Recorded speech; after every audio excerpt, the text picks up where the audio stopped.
Namaste and my greetings to all the devotees of the Ramakrishna Ashram, Johannesburg, on the occasion of the Vivekananda Jayanti, January 12th, 2022. It's indeed a privilege to be sharing some of my thoughts with all of you today. Talking about Swami Vivekananda is something which is an opportunity for each one of us to re-look at what we understand from the message of this extraordinary person. Each of us sees Swamiji in different ways, and my own life has been a constant progress, a constant evolution of understanding Swamiji and his message in several different ways at different stages of my own life. I first came across the extraordinary work of Vivekananda at the very tender age of 17. As a young man who had visited the Ramakrishna Ashram in Bangalore, started spending some time in the library, and over 2 months pretty much read all the 8 volumes of the complete works of Swami Vivekananda. I must confess that I just read them. I'm not even too sure how much I understood it. But then Vivekananda and his message has got a very magical quality in it. Once the message sort of seeps through your body, through your mind, through your thoughts, it creates its own change and evolution inside you. For me, I was no different. 2 of his books, His Call to the Nation and To the Youth of India, impacted my life and changed it completely. For someone who would just join an engineering program, very disheartened with what I was studying, and suddenly getting into a medical program meant a message, a divine message that I received from Swami Vivekananda. And from that day, my understanding, or I could even say my journey of trying to understand Swamiji began. Initially, I just saw him as a man who inspired young people. And for me, in my pre-university college days, what we call the 11th and 12th standards in India as pre-university, there's a photograph in my college of Swami Vivekananda which said the Hindu monk of India. So there are 3 things which stood out for me. A man with such an extraordinary magnetic personality in the photograph. The word Hindu, because I was born Hindu and so it meant a lot to me.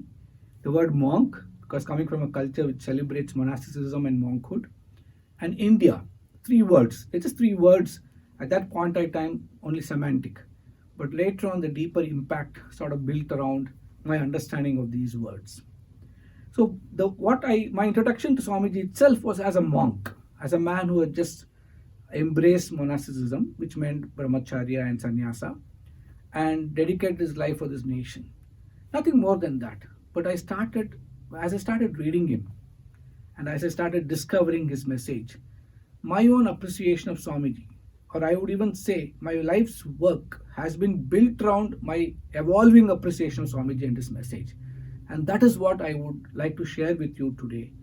My thoughts, and these are purely my thoughts based on my little limited experience. I wouldn't even claim that I understand Swamiji completely or more deeper than what I think my thoughts that I'm going to share now will explain to you. For me, what started my journey in the space of the social sector and the social space of working for others were very small statements of Swamiji, like, I call every young man a traitor who, having been educated at people's expense, pays not the least heed to them. This is a very powerful statement for a 17-year-old. At that age, when I believe every one of us is a communist at heart, a socialist at heart, and we think that we can bring about an egalitarian society by waving a magic wand. And to me, these words of Vivekananda were the magic wand that I was seeking. So deep down, I believed that if I could sort of embrace this understanding of Vivekananda and go out into the world trying to make it an equitable place, that will be the best way to live his message. So that was one phase of my life where I saw Swamiji as a powerful inspirer, as somebody who could make an young man of 17 believe we can actually change this world with these ideas of egalitarianism, where he writes about, I do not believe in a god or religion who cannot get a piece of bread to the orphan's mouth or wipe away the widow's tears. Now, to me, that was music to my ears. If I can, for me, religion meant nothing more than the rituals that my family was engaged in the family that I was born. But this was something much more deeper. Suddenly, it gave me a new meaning of religion itself. So, from a monk who's supposed to be a Hindu at heart to somebody who saw religion in a very social space It's an extraordinary evolution of how the sociologist in Swami Vivekananda very cleverly and meaningfully converted the desire to understand one's religion as something much more deeper and societally good. And that started catching up in me and my thinking. And so that began my journey. And at 19, as a medical student, I could found the Swami Vivekananda Youth Movement 38 years ago, an organization which today works with close to 3 million people with these convictions in our heart. This conviction of that we could build a resurgent India based on the thoughts and thinking of Swami Vivekananda and his message. So, from a monk as seen by me in a photograph, I didn't even understand monasticism in its completeness at that time. It was just a word to appreciating him as an inspirer of young people, an icon for youth, and which today, on the January 12th, we celebrate as the National Youth Day in India.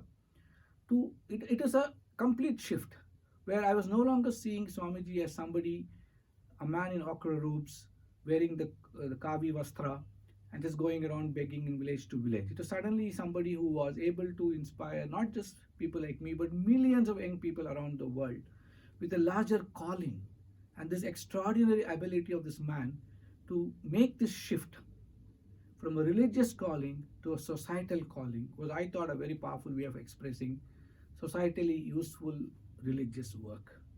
And Atmano Mokshartam Jagat Hitaya Cha, the entire capture of his message, is that your personal evolution, which is what spirituality is about.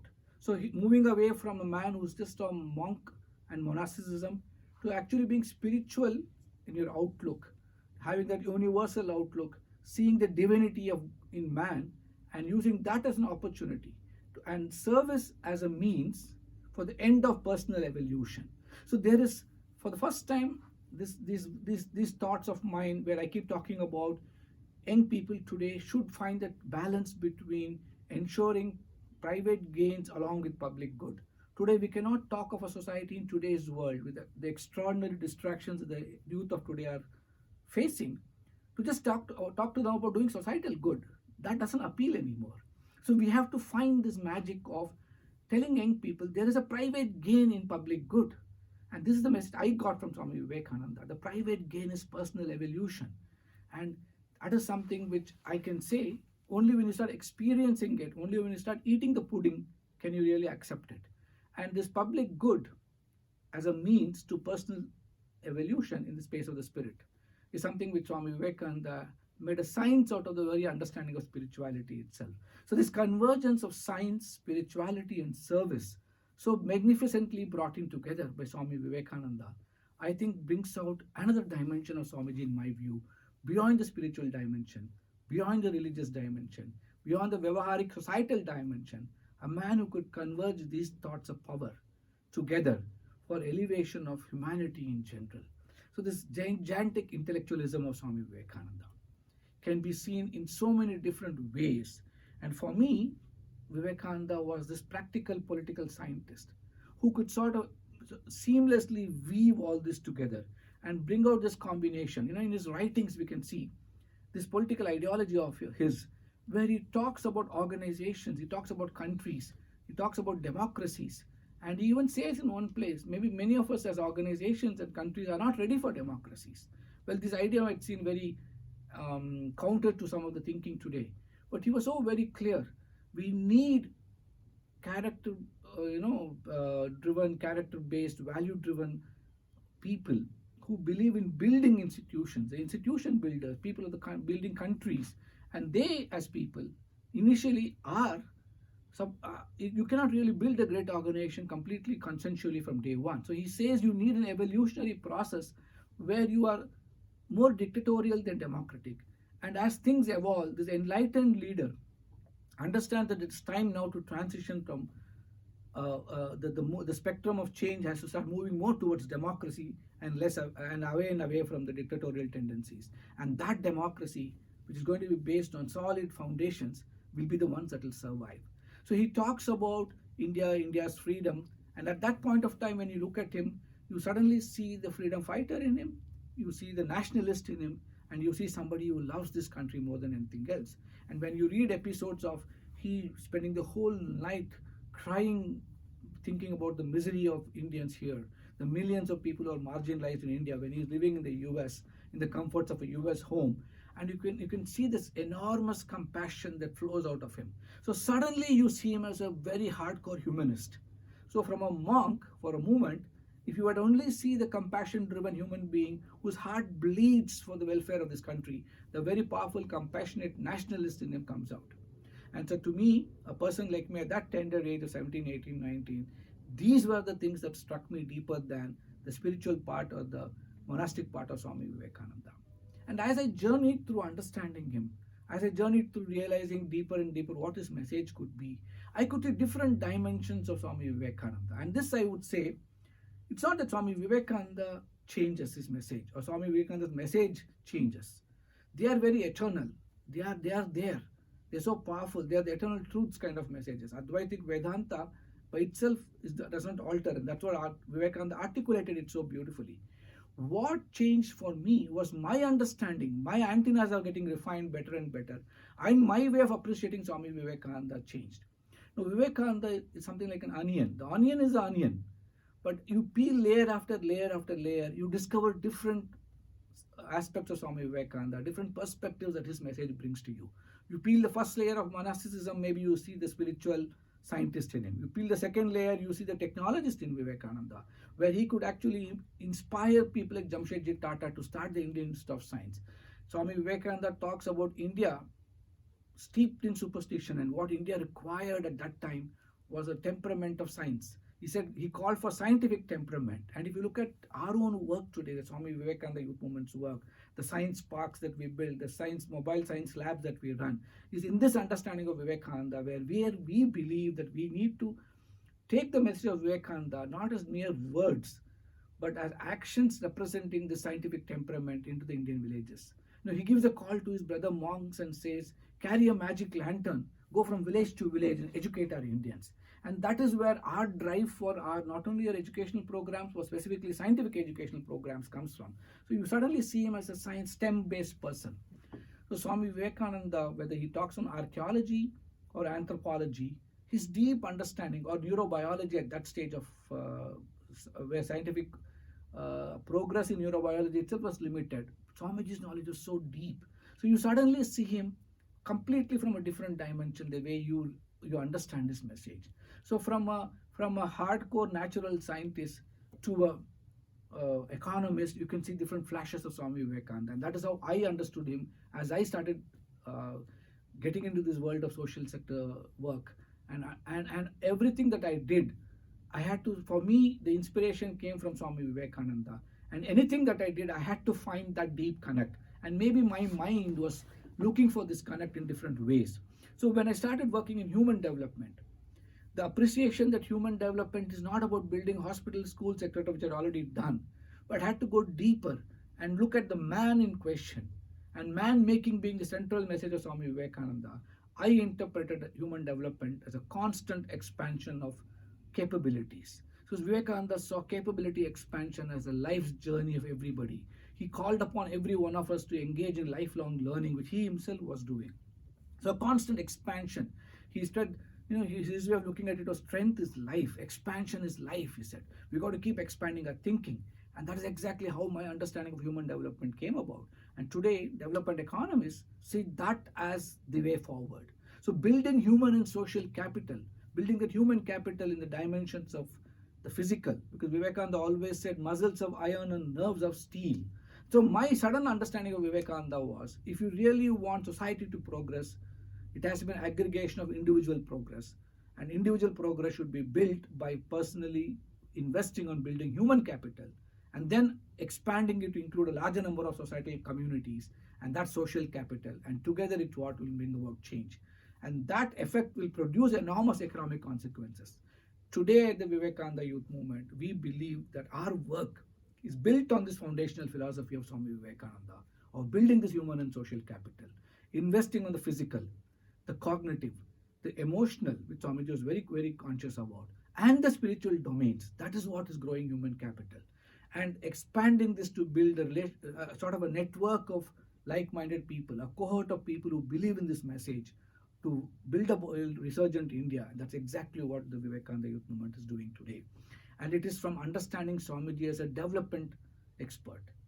As an economist, if you look at it and if you filter Swami Vivekananda's thoughts, as I started getting deep into understanding development economics and I expanded my study in the mainstream understanding of economics, of supply and demand, Vivekananda and his message suddenly fascinated me in the way he expressed it. He, in the context of India and India's development, in the way he said a new India has to be built, he said it cannot be built by a revolution. India needs to grow by an evolution. Look at this powerful political message of his. It is not by the gun and violence and a revolution or a very violent way of understanding development, but by constant evolution, evolution of the poor in recognizing their own inner potential and contributing to their own development, and recognizing the power and potential of the so-called haves of the world, where they understand where giving is interpreted differently. Even giving was a spiritual act for Swami Vivekananda, and he converted it so brilliantly for two reasons. That's why I see it. From an economist perspective, if I have to be supported and helped, you have to ensure that my dignity is not taken away, that I am respected for being an individual. I'm not made to feel small because of your support. And look at the way Vivekananda articulated it. He didn't articulate about helping anybody. He said helping itself is sacrilege, he said it's about serving. Look at the two concepts he brought out. He said Tyaga and Seva. Seva is about serving, it's about the other. But Tyaga is about the me, the person. So he combined this understanding of internal nature, the individual, and the other societal ecosystem pressures around us and the external nature, and so seamlessly integrated it. But in this integration, he made sure the mindset was not about giving, but having an opportunity to be a privileged, to feel privileged enough to be part of that entire process. So he even mentions about not standing on a pedestal and saying, here my poor man, take my 5 cents. But he said we need to consider ourselves privileged, that we are all part of an ecosystem where the poor man exists for me to serve. So he not only ensured the dignity of the poor, he also removed the ego of giving. And in that one act, he made it a spiritual act. He made it a very powerful societal act, a very powerful social equation itself. And that is what really appealed to me. So philanthropy suddenly transformed itself into an opportunity for the philanthropist for spiritual evolution and into a development act for the poor.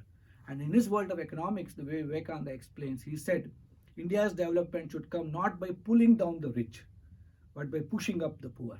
And look at the power of this message, where equity was not by violence. Equity was not by killing the rich and saying all of us will stay poor, but by ensuring that we're able to move the needle constantly forward. This kind of equity, this kind of egalitarian approach is what the country needs today.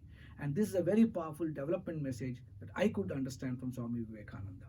So one side, seeing him as a scientist, as a technologist, as a pragmatic human being, deeply compassionate, very humanistic in this approach, but at the same time, the monk, and he never losing sight of the fact that finally our existence is for inner realization, the discovery of the self. So every aspect of Swami Vivekananda that I could see the undercurrent theme or the thread which tied all these pearls of wisdom of Swamiji was spirituality and the inner potential of human beings themselves. And Vivekananda can also be seen differently in this process of understanding him. The powerful orator he must have been, though we are not fortunate enough to have listened to any of his speech, which could have been recorded. But the way he wrote, and if you look at read his speeches and lectures from Colombo to Almora and all the extraordinary speeches he gave, and if you can just imagine him speak, the power of his message, like Romain Rolland says, how powerful it must have been to just listen to his words directly from the master's lips. Must have been enormously mesmerizing. And for me, even just to think about it, I feel inspired. And the writing, whether it is his poetry, whether it is prose, the English, the nuances, one would feel that he's an expert in literature. You can suddenly see Vivekananda as an enormously powerful expert of English literature. The way he uses words, the way he plays around with ideas, even the punctuation he throws in. If you can move a comma away from this sentence to the next, you can see his message itself can alter. Look at the way he not only must have spoken, but written about it also. And not just Indian philosophy and Vedanta. Apart from practicalizing Vedanta, the powerful way of reflecting Vedanta in a practical way. Otherwise, Advaita can be so dry. But he had this extraordinary ability, the articulation capacity to convert it into something understandable and enjoyable and experienceable for common people like us. Now, Swami Vivekananda gave us this message of practical Vedanta through action. And for the people who are inclined to follow his monastic path, brahmacharya and monasticism, the transformation can be complete. But that did not mean that householder needs to feel left out. Look at his inclusive thinking. He said each is great in his own place. As much as he appreciated brahmacharya, celibacy, and monasticism, he also appreciated that societal progress cannot happen without householders' participation. So what he wanted was that extraordinary level of thinking of householders, where their only constant pursuit is recognizing the divine, but while being that what Guru Maharaj or Ramakrishna Paramahamsa talks about, being the lotus leaf in the water but not wetted by it. So you needed such a powerful cohort of householders, and they were to be celebrated too. So in one, it's like like Adi Shankara, who could be a great monk and then experience the understanding of householder life, though it's very vividly described in a story. But here for Vivekananda, just by understanding his message, you suddenly recognize that a householder doesn't have to feel left out. So this very appreciation of including everybody into the narrative of spiritual growth is a master stroke of Swami Vivekananda. So from a philosopher to an orator, to a writer to a nationalist, to a gigantic individual to a compassionate humanist, I can see so many different ways in which Vivekananda can be interpreted. From a development economist to a development expert, from a political scientist to a sociologist, Swamiji gives us this message in so many different ways. And his extraordinary way of looking at lifelong learning, from the words of his master, he talks about as long as I live, so long do I learn. And this powerful message, where we have to constantly expand, we have to keep growing, and growth is what is a sign of life, and growth in the space of not just intellectualism, but deep down, where you can love the entire world. Now look at this understanding of him. For him, it was not just India.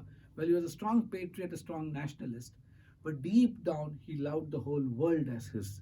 How many of us can stand up and say that we have that expansive way of looking at life itself? And from a youth icon to giving us the national ideals of Tyaga and Seva, from inspiring millions of young men and women, and more importantly for me, I see three other aspects of Swami Vivekananda, which possibly today is helping me in whatever I am doing. I see him as an extraordinary organization development expert, somebody who understands organizational behaviors, the way he set up the Ramakrishna mission, the way he framed the way it should grow, the way he set us all a standard of how an organization should be run, the way he spoke about social work requiring 3 P's: purity, patience, and perseverance. Now, all these 3 you need to build organizations. An extraordinary institution builder that Swami Vivekananda was, understood that if he needs to build the institution, he cannot be the center of the institution. So it was not about he taking on the presidentship of the Ramakrishna Matan mission, but making sure the right architecture was crafted, the right thinking was done, powerful way of explaining it, whether it is his logo or the values of the organization, whether it is accounting processes or the way the organization must be run. Everything that Swamiji taught was very powerfully based on. Today we study organizational behaviors.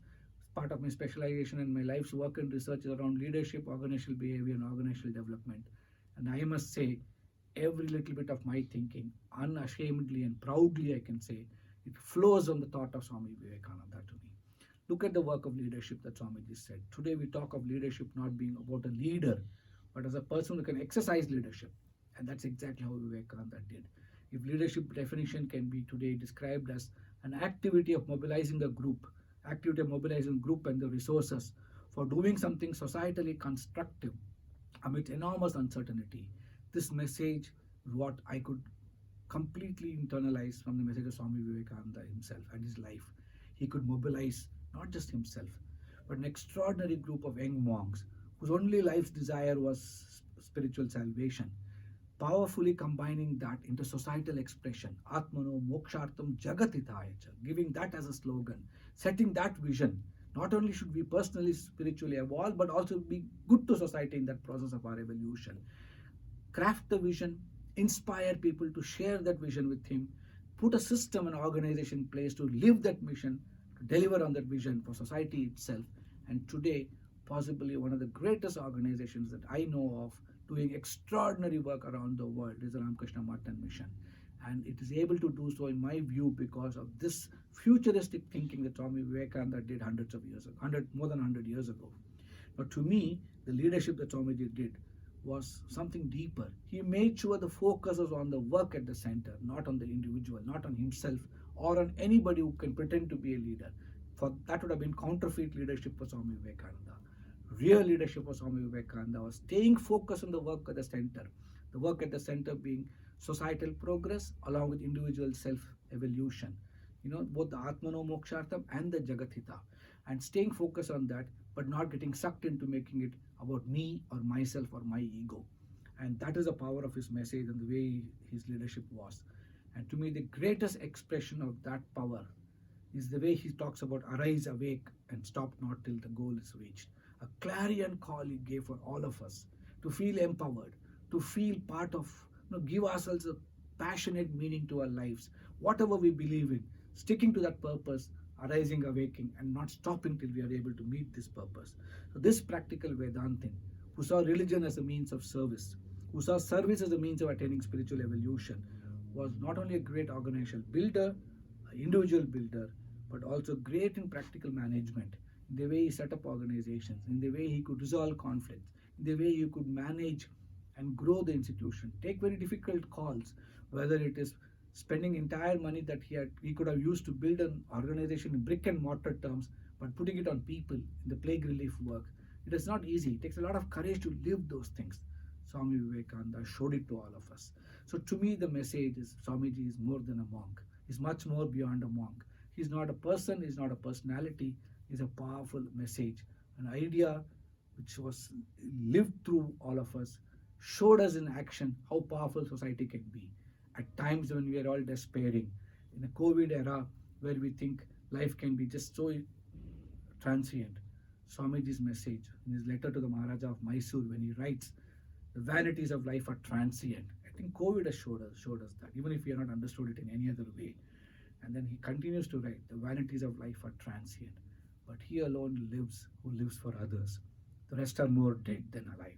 So giving this interpretation of life, seeing Swamiji from the several dimensions, and I'm sure, I'm very certain that every day when I read him and his work, I see him differently.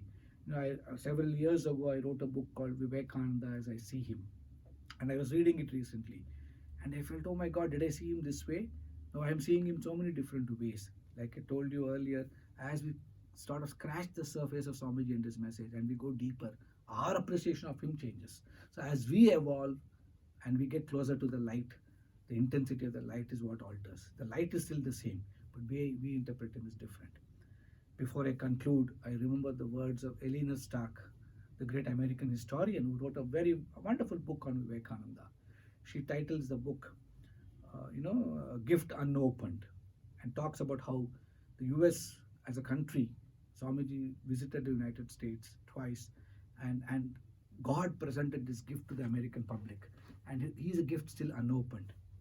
I believe I would re-articulate her words as a gift not completely opened.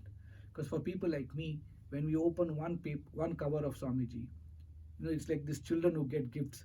They pack layer after layer and that gift to make the gift look big. So you open the outer cover, we read Swamiji differently.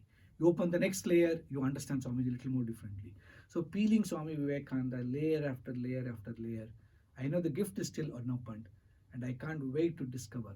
And my life's childish desire would be to discover him in this birth itself, to understand Swamiji, his message, and to really transact his message in everyday life in a way in which it can be useful to everybody around me is a mission.